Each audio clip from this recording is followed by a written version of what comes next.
ರಾಜ್ಯ ವಿಧಾನಸಭೆಯಿಂದ ರಾಜ್ಯಸಭೆಗೆ ನಡೆಯುವ ಚುನಾವಣೆಯಲ್ಲಿ ಕಾಂಗ್ರೆಸ್ ಅಭ್ಯರ್ಥಿಯಾಗಿ ಎಐಸಿಸಿ ಅಧ್ಯಕ್ಷ ಮಲ್ಲಿಕಾರ್ಜುನ ಖರ್ಗೆ ಬೆಂಗಳೂರಿನಲ್ಲಿಂದು ನಾಮಪತ್ರ ಸಲ್ಲಿಸಿದರು. ಈ ವೇಳೆ ಲೋಕಸಭೆಯ ವಿರೋಧ ಪಕ್ಷದ ನಾಯಕ ರಾಹುಲ್ ಗಾಂಧಿ, ಮುಖ್ಯಮಂತ್ರಿ ಡಿಕೆ ಶಿವಕುಮಾರ್, ಮಾಜಿ ಮುಖ್ಯಮಂತ್ರಿ ಸಿದ್ದರಾಮಯ್ಯ, ಕೆಪಿಸಿಸಿ ಅಧ್ಯಕ್ಷ ಡಿಕೆ ಹರಿಪ್ರಸಾದ್ ಮತ್ತಿತರರು ಉಪಸ್ಥಿತರಿದ್ದರು.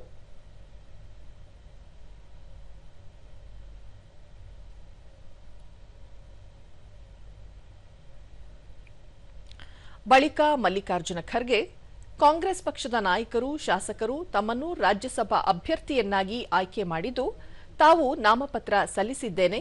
ಇದೇ 18ರಂದು ಚುನಾವಣೆ ನಡೆಯಲಿದ್ದು, ಅಂದು ತಮ್ಮನ್ನು ಗೆಲ್ಲಿಸಲಿದ್ದಾರೆ ಎನ್ನುವ ವಿಶ್ವಾಸವಿದೆ ಎಂದರು. 18ನೇ ತಾರೀಕು ಚುನಾವಣೆ ಇದೆ.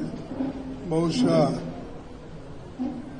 18ನೇ ತಾರೀಕು ಕೂಡ ಎಲ್ಲ ಒಕ್ಕಟ್ಟಾಗಿ ಒಂದಾಗಿ ಕಾಂಗ್ರೆಸ್ ಅಭ್ಯರ್ಥಿಗೆ ಗೆಲ್ಲಿಸ್ತಾರೆ ಅಂತ ಹೇಳಿ ನನ್ನ ವಿಶ್ವಾಸ ಇದೆ.